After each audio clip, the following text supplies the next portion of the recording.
Bismillahirrahmanirrahim. Assalamualaikum warahmatullahi wabarakatuh. Memasuki pertemuan pada minggu kali ini, kita akan membahas terkait masalah transportasi di sini.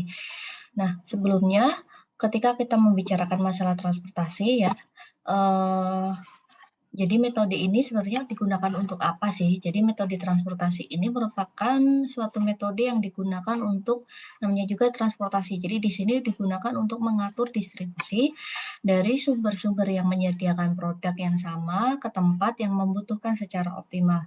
Jadi katakanlah sumber itu bisa dikatakan sebagai pabrik dan tempat-tempat yang akan kita distribusikan itu sebagai warehouse atau gudang. Nah, alokasi produk harus diatur sedemikian rupa karena terdapat perbedaan biaya lokal alokasi dari satu sumber ke tempat tujuan yang berbeda dan dari beberapa sumber ke suatu tempat tujuan yang berbeda. Contohnya seperti ini. Jika pabriknya ada di Karawang nih, misalkan, tentunya biaya distribusi ke Jakarta dan ke Jogja itu akan berbeda. Nah, sehingga perlu dilakukan perencanaan distribusi yang tepat di sini. Nah, di dalam metode transportasi ada beberapa persyaratan yang harus kita perhatikan. Yang pertama, jumlah barang yang dikirim atau disebut dengan quantity supply itu harus disamakan dengan jumlah permintaan dari tempat yang membutuhkan atau biasa kita sebut dengan quantity demand. Jadi quantity supply di sini harus sama dengan quantity demand-nya. Yang kedua, apabila dalam kasus tertentu nih, di mana quantity supply-nya itu lebih besar daripada quantity demand, maka perlu kita tambahkan dummy. Dummy itu bisa dikatakan sebagai semu ya, dummy itu semu. Jadi penambahan semu di sini untuk variabel permintaannya. Karena quantity supply-nya atau sumbernya itu lebih besar daripada permintaan. Jadi kita akan tambahkan dummy pada permintaan. Nah, demikian juga apabila quantity supply-nya lebih kecil daripada quantity demand, maka perlu kita tambahkan dummy pada sumbernya. Ya. Nah, penyelesaian soal transportasi ini dilakukan dengan matriks yang terdiri dari baris dan kolom. Jadi di sini matriksnya ada matriks baris dan matriks kolom. Setiap asal barang ditampilkan melalui baris dan tujuan pengiriman ditampilkan melalui kolom. Jadi bentuk tabelnya adalah seperti ini. Ya, jadi di baris itu adalah sumber, ya, sumber misalkan dari perusahaan atau dari pabrik A, B, C, dan di sini A kecil, B kecil, C kecil ini adalah quantity supply atau jumlah sumbernya, ya, jumlah kapasitas sumbernya. Nah, yang di kolom ini P besar, Q besar, R besar, S besar ini adalah di warehouse tujuannya ya, tujuan. Dan PQRS kecil ini adalah quantity demand, ya, jumlah permintaan. Nah, untuk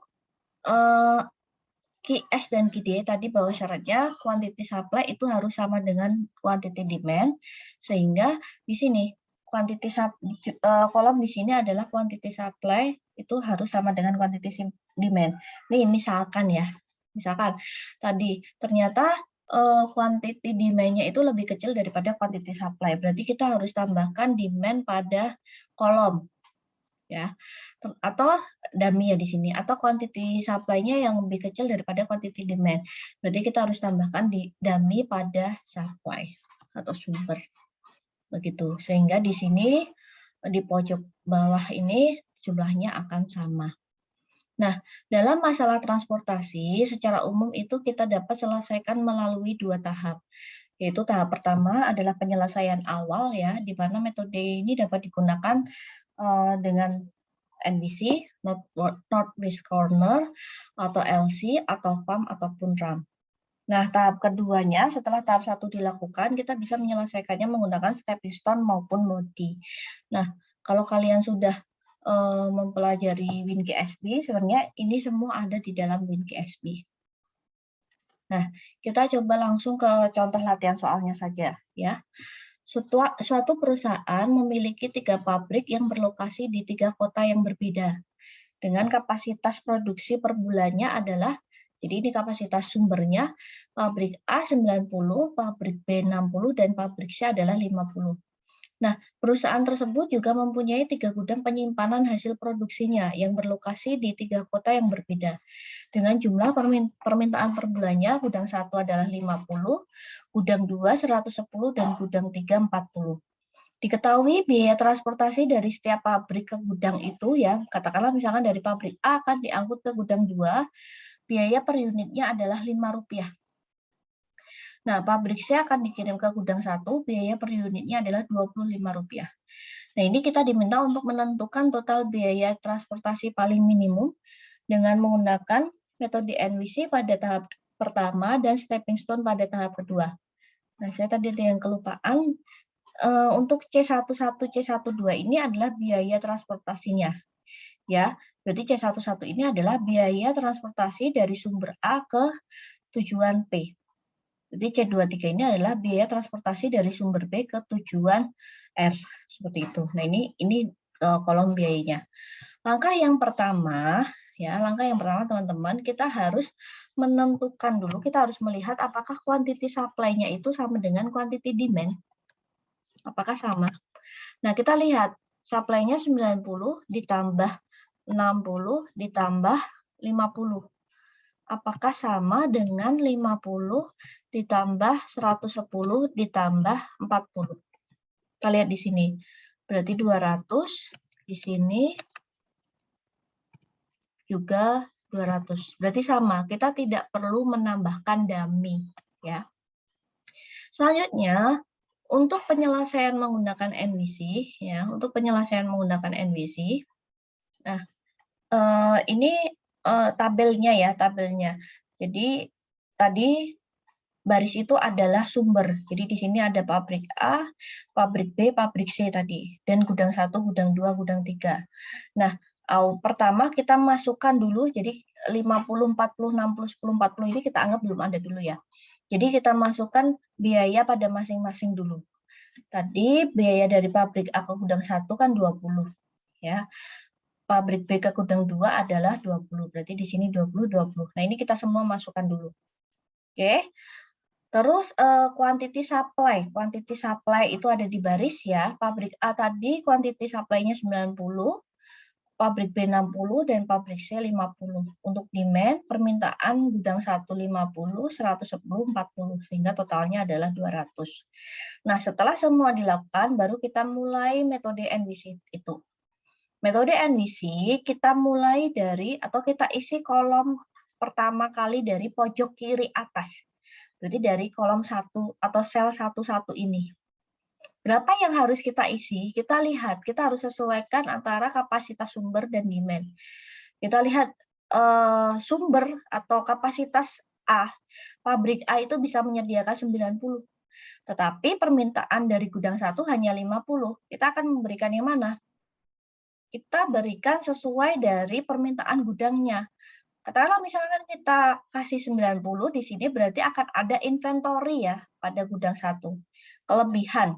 Kelebihan pasokan di sini dan bisa mengakibatkan kekurangan pasokan pada gudang yang lain. Karena kenapa? Ingat quantity supply dan demand-nya itu sama. Sehingga kita harus memberikan sesuai yang diminta.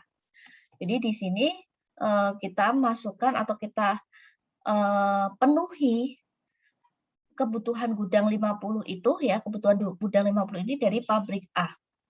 Berarti gudang 1 sudah terpenuhi. Ini sudah terpenuhi atau 0 di sini. Ya, di sini kita tulis 50. Nah, sisa produk di pabrik A berarti 90 kurangi 90 kurangi 50, berarti masih ada 40. Nah, untuk NWC kita habiskan dulu pada pabrik pertama. Masih ada 40. Nah, kita lihat pada gudang 2 itu permintaannya berapa? 110. Tapi kan kita harus menghabiskan yang ada di pabrik A dulu. Sehingga 110 ini kita ambilkan 40 dari pabrik A. Kita tulis di sini 40. Berarti permintaan gudang 2 masih kurang berapa? 110 kurangi 40. Masih kurang 70 di sini. Ya, masih kurang 70. Nah, Terus selanjutnya karena pabrik A sudah habis ya, di sini sudah 0, terus kita ambilkan dari mana? Kita lihat pabrik B. Pabrik B bisa memenuhi sebanyak 60. Tapi permintaannya 70. Oke lah, nggak apa-apa. Kita ambilkan, karena harus urut ya. Kita ambilkan dulu dari pabrik B. Sehingga di sini kita tulis gudang 2, permintaannya diambilkan dari pabrik B, sebanyak 60, berarti pabrik B ini sudah habis ya. Dan permintaan gudang 2 masih kurang 10. Ini 10, ini 70 ya. Nah, selanjutnya kekurangannya 10 kita ambil dari mana? Kita ambilkan dari pabrik C. Kurang berapa tadi? 10. Sehingga gudang 2 tadi sudah terpenuhi semua. Dan di pabrik C ini tadi sudah kita ambil 10, sehingga masih sisa 40. Nah, sisa 40 produk di pabrik C ini akan kita distribusikan di mana? Di gudang 3. Dan sesuai ya, karena di gudang 3 ini permintaannya adalah 40, sehingga di sini sudah terpenuhi, ini 0, dan di sini sudah habis.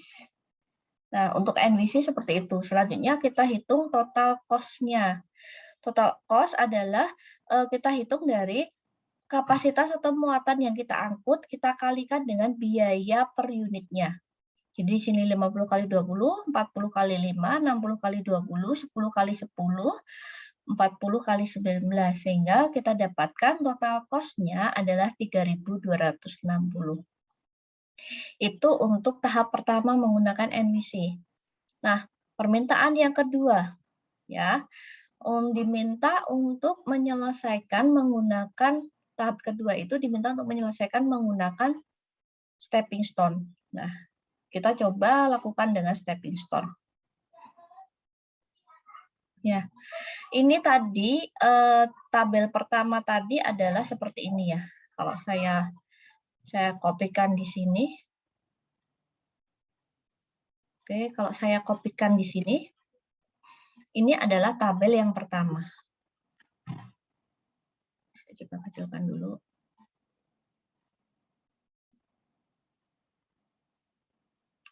Ini adalah tabel yang pertama. Nah, dalam stepping stone itu bisa dikatakan dengan batu loncat. Jadi, kita memindahkan sel-sel yang tadi pada tahap pertama yang sudah terisi itu ke dalam sel yang biayanya lebih kecil. Kenapa? Tujuannya agar lebih menghemat biaya. Ya, dengan caranya menentukan loop ya, loop atau arus yang akan kita gunakan untuk berpindah. Nah, loop ini harus searah dengan jarum jam. Begitu ya. Nah, kita lihat di sini. Tadi di sini 50 ya. Kalau akan kita searah jarum jam ya, berarti dia bisanya hanya ke sana kan, ke sini. Kita lihat kalau 50 ini kita pindah ke sini, ke sel 21, penghematannya dari Rp20 ke Rp5, berarti kita bisa menghemat Rp15 kali 50. Nah, kalau kita pindahkannya, boleh nggak Bu loncat? Boleh sih, tapi kita lihat 20 ke 8, 12. Penghematannya masih besar ke sini. Ya, kalau 20 ke sini 20, oh tidak bisa karena biayanya sama. Atau 20 ke 10 tidak bisa karena ini juga lebih menghemat yang di sini kan. Atau 20 ke 15 penghematannya hanya 5. Tapi kita juga tidak bisa karena searah jarum jam.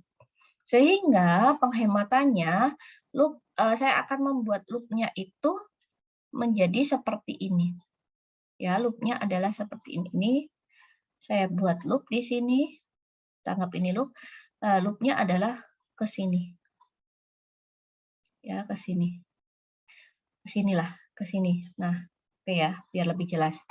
Nah, 50 tadi karena kita pindah ke kanan ke sel 21 sehingga di sini menjadi 50 plus 40, 90. Ya, menjadi 90.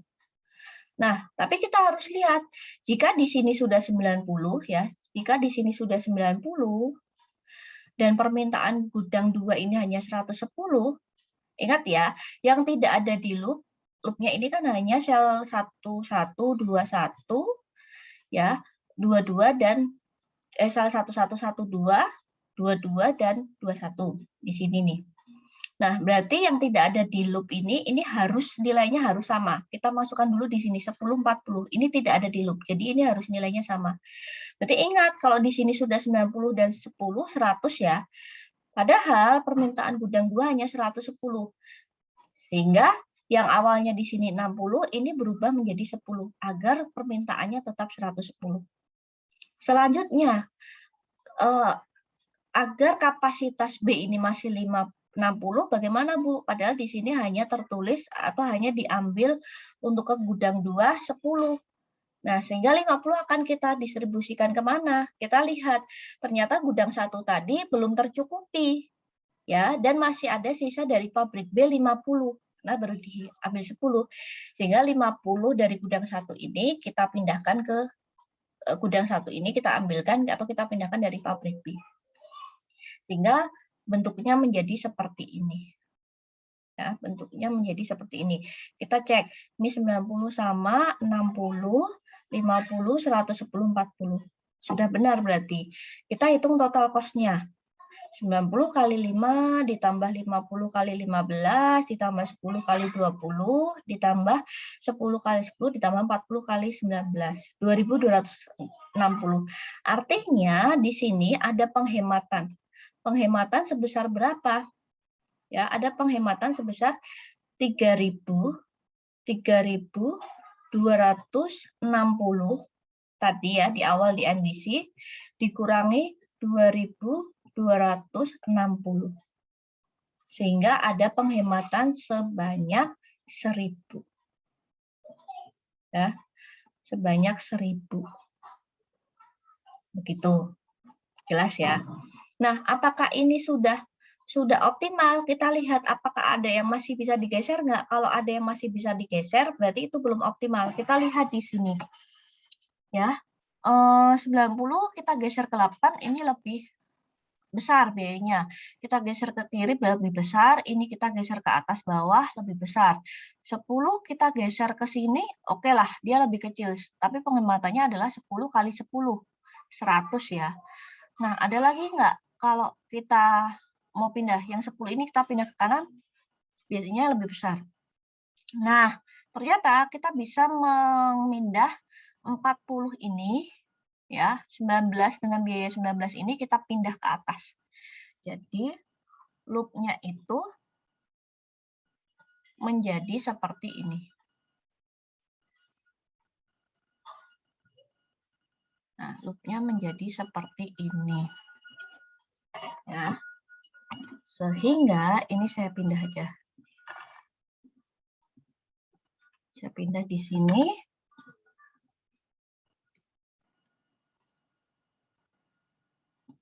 Oke. Dikecilkan dulu.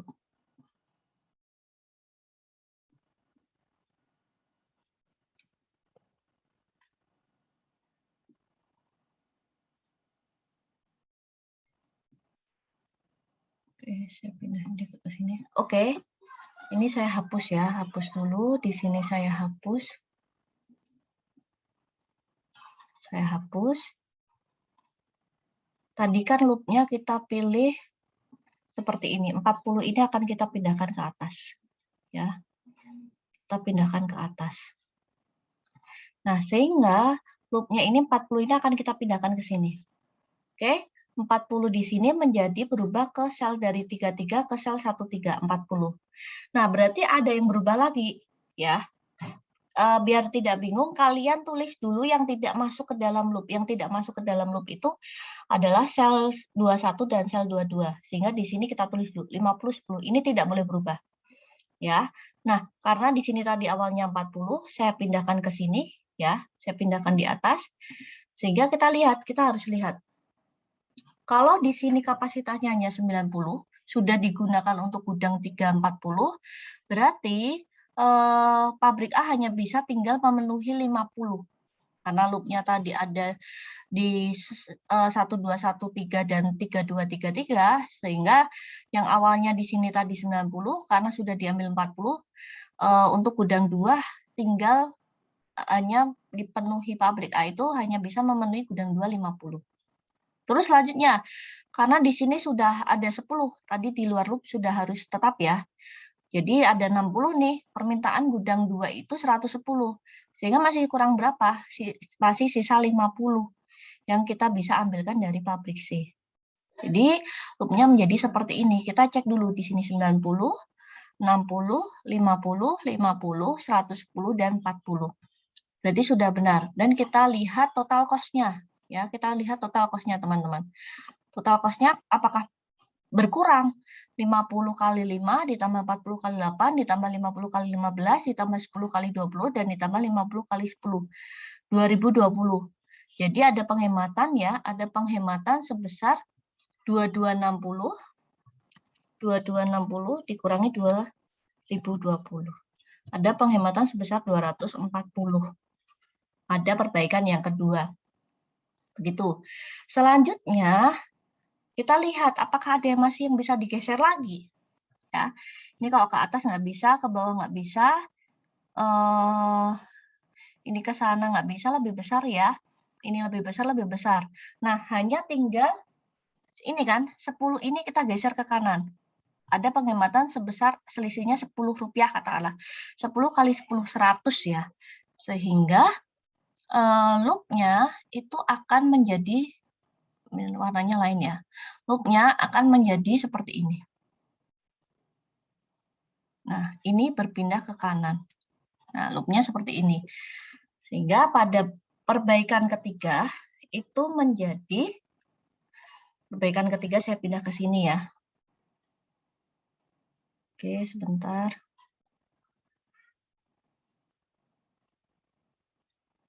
Nah, saya gambarkan di sini lagi tadi perbaikan ketiganya.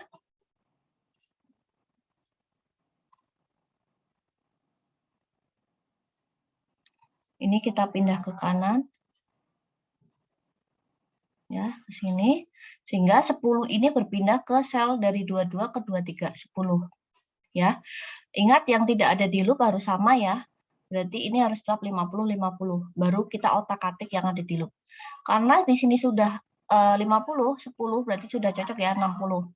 Terus kita lihat karena permintaan gudang 2 hanya 40, gudang 3 hanya 40 dan sudah dipenuhi oleh pabrik B10, sehingga di sini sudah tidak boleh 40 lagi, tapi dikurangi 10, masih sisa 30. Kita ambilkan dari pabrik A. Terus kita lihat yang awalnya tadi di sini 40, 50 karena sudah dipenuhi untuk gudang 330 sehingga masih sisa 60 kan. Mau kita kasih mana ya? Ternyata di gudang 2 kurang karena baru dipenuhi 50. Kita ambilkan dari sini. Jadi yang 10 tadi kita pindahkan ke sini. 50 plus 10 jadi 60.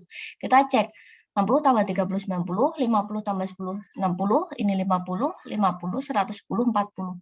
Sehingga sudah benar. Selanjutnya kita hitung total cost-nya. Total cost-nya menjadi, sebentar, total cost-nya itu menjadi, biar kelihatan ya, 60 kali 5 ditambah 30 kali 8 ditambah 50 kali 15 ditambah 10 kali 10 ditambah 50 kali 10 atau 1890. Berarti ada penghematan lagi ya, ada penghematan lagi sebesar berapa? 2020 dikurangi 1890. Ada penghematan sebesar berapa berarti?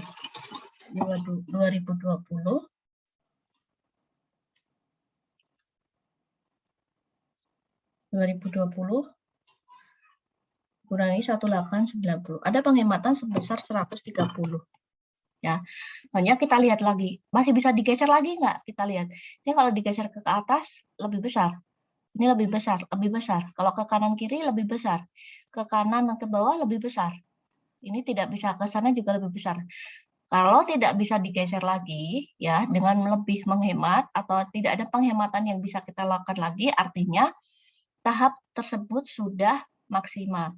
Sehingga biaya minimal pada tahap kedua adalah 1.890 dengan kapasitas atau yang harus diangkut pada masing-masing gudang ya dari masing-masing sumber adalah sekian. Nah, untuk metode NWC dan stepping stone hanya sampai sini dulu. Kita akan lanjutkan diskusi dengan Zoom dan kita akan lanjutkan pada metode FAM dan MODI. Kurang lebihnya mohon maaf ya. Wassalamualaikum warahmatullahi wabarakatuh.